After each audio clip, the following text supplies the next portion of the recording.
correction, we have this time the subsidiary Reptile Corporation selling a building to the parent. So actually we have an upstream.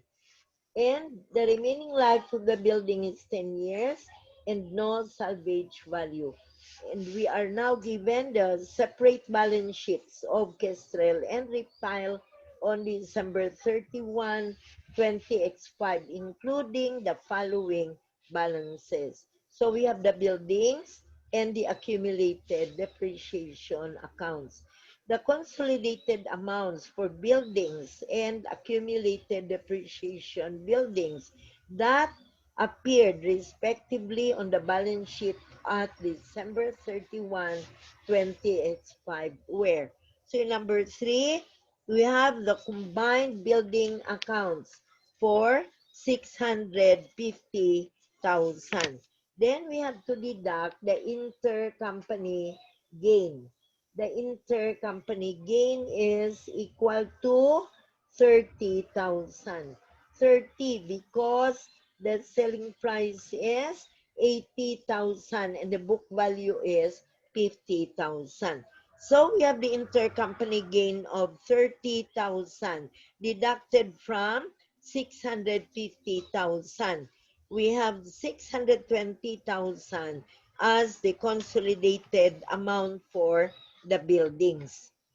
Then we have to determine the combined accumulated depreciation, 120 and 75, total 195,000.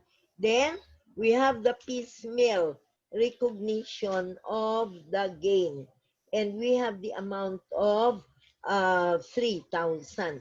Dividing 30,000 by 10 because the problem stated that the building sold had a remaining useful life of 10 years with no salvage value.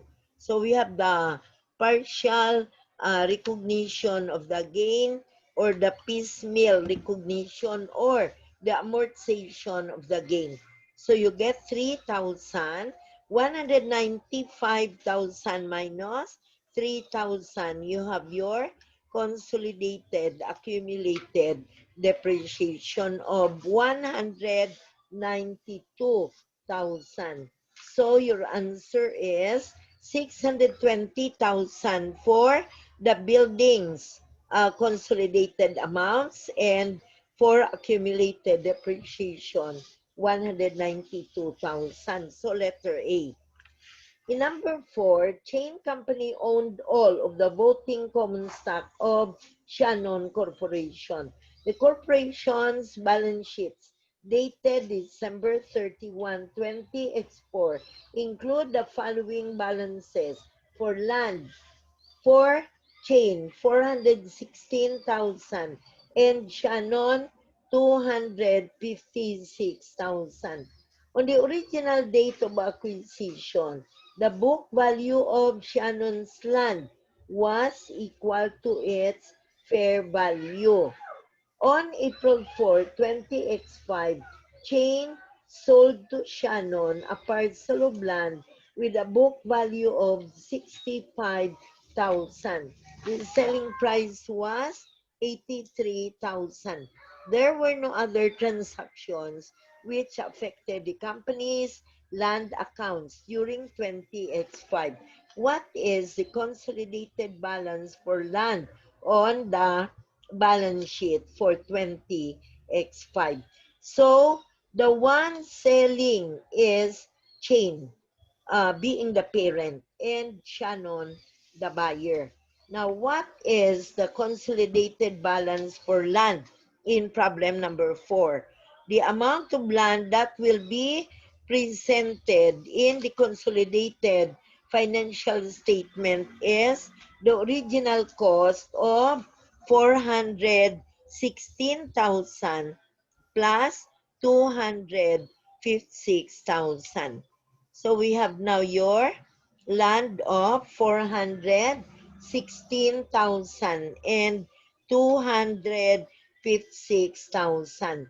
So we are now referring to the amount of land that will be presented in the consolidated financial statement since we do not recognize any amount of the gain. If you have now your land, actually the given balances on December 31, 2024 were the original costs. So, but you are given the question here is for the consolidated balance on 20x5 balance sheet. Okay, nag-brown out class. Dura, di kwa to kay Dura ang cellphone. Dali Hindi na nisa kabati. Hindi na nisa kabati. Kuha na anay, kay kinanglan. Why na nang Zoom?